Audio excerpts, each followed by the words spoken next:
Yo, what's up dude? Ketemu lagi dan kita di sini ya, masih di segmen Sekelebat Info, di mana nanti di sini kalian bisa dapetin info terbaru dan terpanas tentunya guys. Oke, hari ini di tanggal 20 November 2023 ya. Dan seperti biasa guys, tidak lupa dan tidak bosan-bosannya ya, kita selalu ingatkan buat teman-teman semua untuk selalu mematuhi protokol kesehatan dimanapun kalian berada, apalagi di keramaian, karena di luar sana banyak sekali virus-virus dan juga penyakit yang mengancam kesehatan kita guys. Oke, kita langsung saja untuk melihat bagaimana update dari global crypto market cap. Seperti yang terlihat ya dari data coin market cap di sini menunjukkan adanya kenaikan di 2,12%, dan juga untuk Fear and Greed Index pun bisa dibilang masih sideways ya. Poinnya tidak terlalu beda dengan kemarin, bahkan bisa dibilang sama ya di 72 dan masih greed, dan ini menandakan bahwa para investor pun juga masih menunggu ya untuk langkah selanjutnya, apakah keluar dari market atau justru akan masuk kembali ke market guys ya. Dan tentu saja semua ini adalah efek kontribusi dari Bitcoin dan juga teman-teman nongkrongnya di sini ya. Kalau kita lihat untuk Bitcoin dalam waktu 24 jam mengalami kenaikan, meskipun bisa dibilang tipis tapi tidak terlalu tipis juga ya di 1,9%.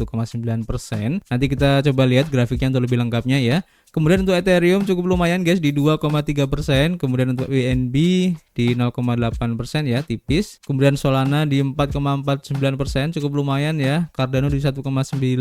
Untuk Chainlink ini cukup lumayan naiknya hari ini di 9% ya. Avalanche juga menunjukkan adanya kenaikan di 5%. Dan kalau kita lihat di sini secara keseluruhan ya, rata-rata perubahannya bisa dibilang tidak jauh berbeda dari pergerakan harga Bitcoin ya. Perubahannya antara 1-2% aja. Memang ada beberapa altcoin yang naiknya cukup lumayan ya, seperti ada Near Protocol yang naiknya di 13% guys, dan juga ada IMX atau Immutables, dan di sini naiknya di 18% guys. Kemudian selanjutnya kalau kita lihat perubahan yang terjadi ya dari pergerakan harga Bitcoin itu sendiri untuk time frame daily-nya, bisa kalian lihat di sini guys. Untuk close candle-nya kemarin ini hijau, dan ini sedikit banyak menunjukkan adanya sedikit positif ya, dan sedikit banyak di sini menunjukkan adanya optimisme dari para investor untuk masuk kembali ke market di sini guys. Dan ini menunjukkan juga bahwa di MA20 ini masih menjadi titik support yang cukup kuat ya untuk bisa ditembus. Dan tentu saja ini adalah efek dari beberapa news yang sudah rilis kemarin. Nanti kita akan coba sampaikan ya. Kita sudah cari beberapa informasinya. Dan untuk saran DCA masih kita rekomendasikan di 36.000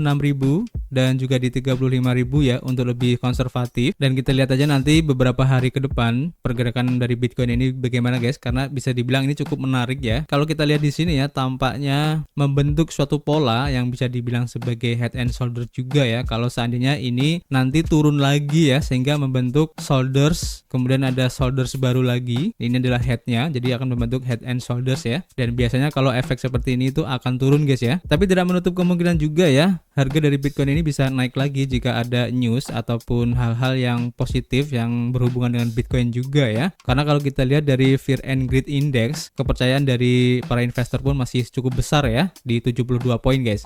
Ini cukup menarik untuk diikuti. Nanti kita akan update lagi ya. Dan kita langsung saja menuju ke informasi yang pertama ya. Kita lansir dari Twitter. Ini adalah update dari peretasan DYDX yang sudah kita informasikan kemarin ya. Dan untuk sementara memang masih dalam investigasi ya. Tapi di sini si Antonio ya, dia adalah founder dari DYDX ini. Dia mengadakan semacam sayembara lah kayak gitu guys, atau bug bounty istilahnya, dimana dia akan memberikan hadiah kepada mereka yang paling membantu ya dalam membantu penyelidikan ini. Dan mereka itu tidak akan memberikan imbalan ya, ataupun bernegosiasi dengan peretas atau penyerang ini guys. Nah, mereka dan juga pihak lain telah membuat kemajuan signifikan dalam mengidentifikasi peretasnya, dan mereka juga sedang dalam proses melaporkan informasi yang dibutuhkan ya untuk penyelidikan yang akan dilakukan oleh FBI ini guys. Khususnya buat teman-teman semua yang mungkin mempunyai keahlian ya ataupun kemampuan dalam hal hacking atau mungkin tracking blockchain, kalian bisa membantu untuk DYDX ini. Kalian bisa ikutan ya untuk kontribusi dalam investigasi peretasan di DYDX ini guys. Selanjutnya kita lansir dari harian Cointelegraph. Ini juga update untuk pemecatan dari CEO OpenAI ya, yaitu si Sam Altman. Diinformasikan bahwa investor dari OpenAI ini mendorong kembalinya Sam Altman sebagai CEO guys. Jadi menurut sumber yang mengetahui masalah ini ya, para investor utama di OpenAI tidak setuju dengan keputusan Dewan Direksi untuk memberhentikan CEO dari Sam Altman dan mendorong agar ia dipekerjakan kembali guys. Dan menurut laporan Bloomberg pada 19 November kemarin yang mengutip orang-orang yang mengetahui masalah ini, beberapa investor di OpenAI ya dan kebanyakan adalah perusahaan-perusahaan kecerdasan buatan atau AI di balik ChatGPT yang dilaporkan telah melakukan kontak dengan pemegang saham terbesarnya yaitu Microsoft dalam upaya mengembalikan Altman sebagai CEO. Nah, pada tanggal 17 November, OpenAI ini mengumumkan pemecatan Altman sebagai CEO ya, dengan kepala teknologinya si Mira Murati yang akan menggantikan posisi tersebut, guys. Nah, kemudian dalam sebuah postingan blog, Dewan menyatakan bahwa komunikasi Altman tidak memiliki kejelasan dan kejujuran sehingga sulit untuk mendapatkan pemahaman yang komprehensif tentang operasi, guys. Nah, Thrift Capital yang diharapkan menjadi ujung tombak penawaran tender untuk saham karyawan dilaporkan belum mengirimkan dana dan kepergian Altman akan berdampak pada tindakannya. Nah, kabarnya di sini ya, Thrift Capital ingin agar Dewan Direksi melibatkan kembali Altman dan Greg Brockman, presidennya ya, yang keluar pada hari Jumat tidak lama setelah Altman dipecat dari perusahaan. Brockman juga mengumumkan kepergiannya setelah terungkap bahwa Altman telah diberhentikan oleh Dewan Direksi. Nah, sementara itu laporan mengindikasikan bahwa Altman bersedia untuk kembali ke perusahaan dengan syarat Dewan Direksi saat ini mengundurkan diri pada akhir pekan ini, guys. Nah, selain itu, CEO dari Microsoft, Satya Nadella, juga dilaporkan menyatakan dukungannya terhadap keputusan yang diambil Altman, mengingat keputusan Dewan Direksi tersebut juga mengejutkannya.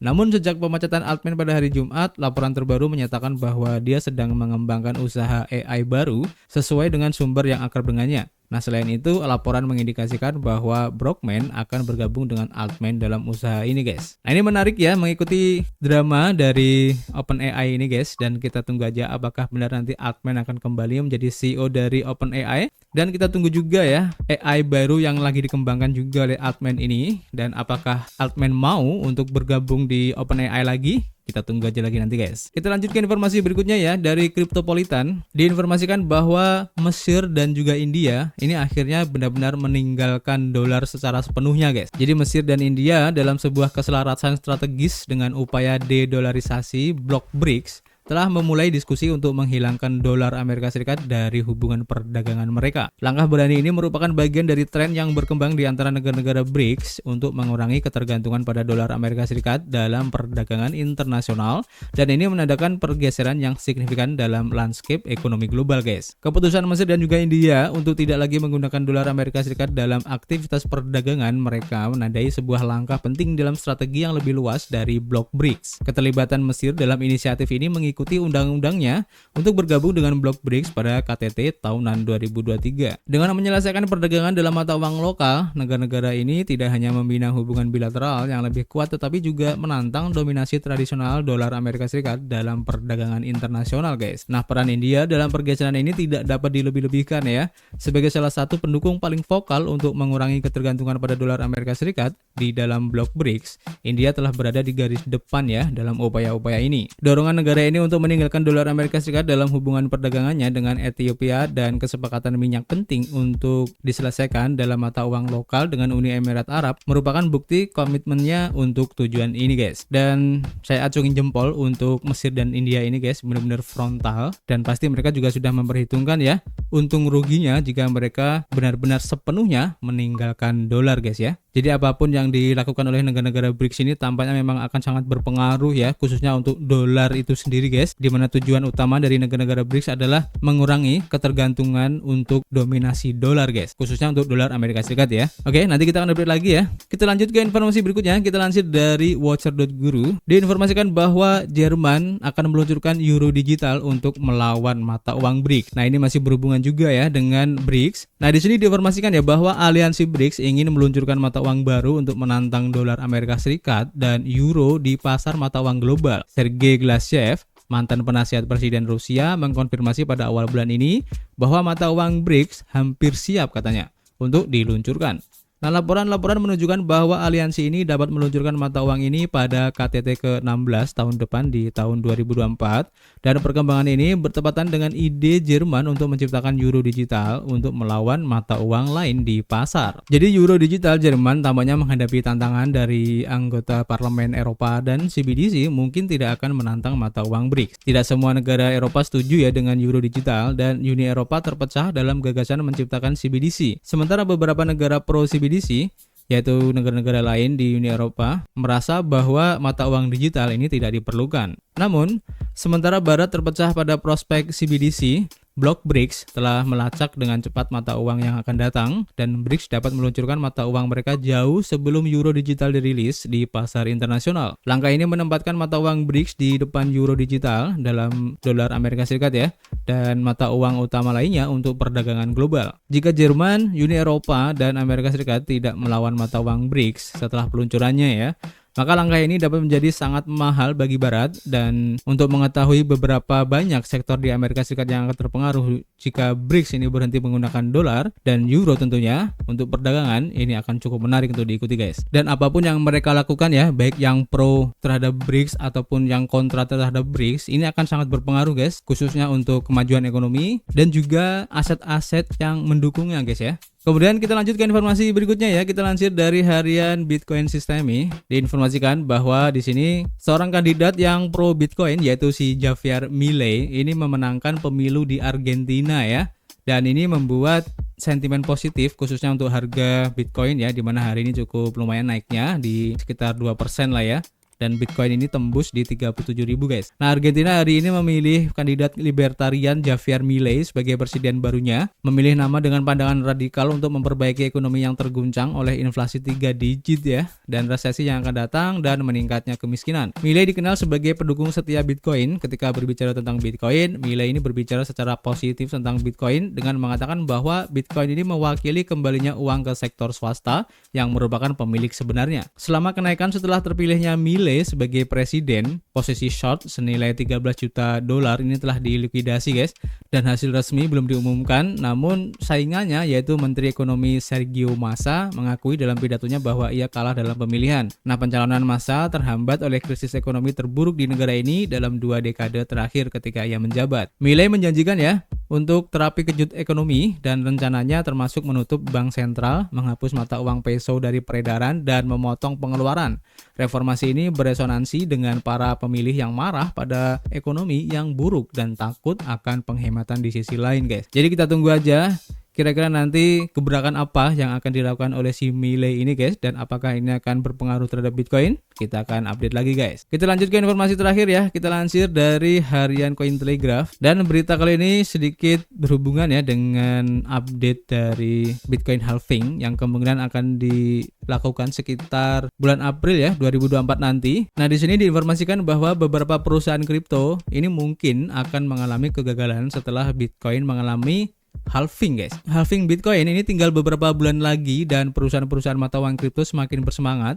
Dan jangan kaget ya jika beberapa perusahaan ini akan gagal karena terburu-buru meluncurkan produknya ke pasar guys. Jadi secara historis pada bulan April ya, sebuah fenomena yang secara historis memicu pergeseran pasar yang signifikan, di mana perusahaan-perusahaan di dalam ruang tersebut berada pada titik kritis, dan peristiwa ini dikelilingi oleh spekulasi dan perencanaan strategis, dan bagi sebagian orang menimbulkan rasa ketidakpastian. Jadi meskipun syarat dengan peluang ya untuk halving Bitcoin ini sangat penting bagi bisnis untuk mengadopsi pendekatan yang seimbang, mengintegrasikan perspektif jangka panjang daripada memenuhi euforia pasar guys. Kalau kita lihat secara historis, untuk peristiwa halving Bitcoin ini telah memicu perubahan besar dalam landscape kripto guys. Nah, perubahan ini seringkali mengarah pada peningkatan aktivitas pasar dan peningkatan minat investor.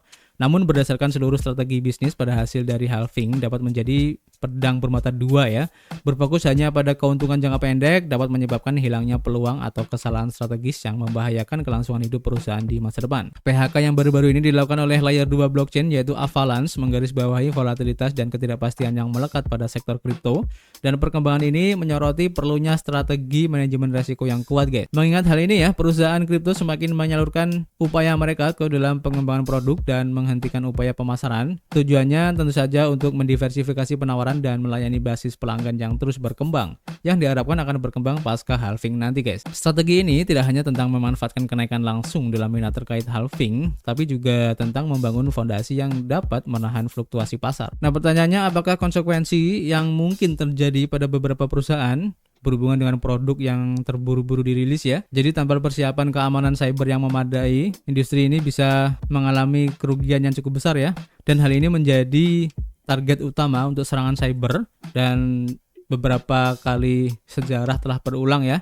menunjukkan apa yang terjadi pada proyek-proyek yang gagal. Ini belajar dari daftar panjang pendahulunya yang jatuh ke tangan peretas guys. Selain itu juga ya, untuk landscape modal Ventura saat ini di sektor kripto menyajikan gambaran yang kompleks, di mana hype untuk AI dan juga musim dingin kripto ini baru-baru ini menyebabkan mengeringnya dana ya. Namun ada minat baru karena investor ingin memanfaatkan peristiwa separuh harga guys, atau halving ini guys. Dan kebangkitan investasi ini harus dinavigasi dengan hati-hati, di mana ekspansi dan investigasi harus didukung oleh rencana keuangan yang solid, terutama di pasar yang terkenal dengan volatilitasnya ini guys. Aspek penting dan sering diabaikan lainnya yang harus dipertimbangkan oleh perusahaan kripto yaitu landscape regulasi yang berubah dengan cepat, di mana kripto semakin berada di bawah pengawasan regulator global ya, terutama di Eropa, di mana diskusi tentang regulasi kripto yang komprehensif semakin intensif guys. Pergeseran ke arah pengawasan regulasi yang lebih ketat merupakan indikasi tren global, di mana pemerintah berusaha menyeimbangkan inovasi dalam ruang kripto dengan perlindungan investor dan stabilitas keuangan. Jadi cukup menarik ya.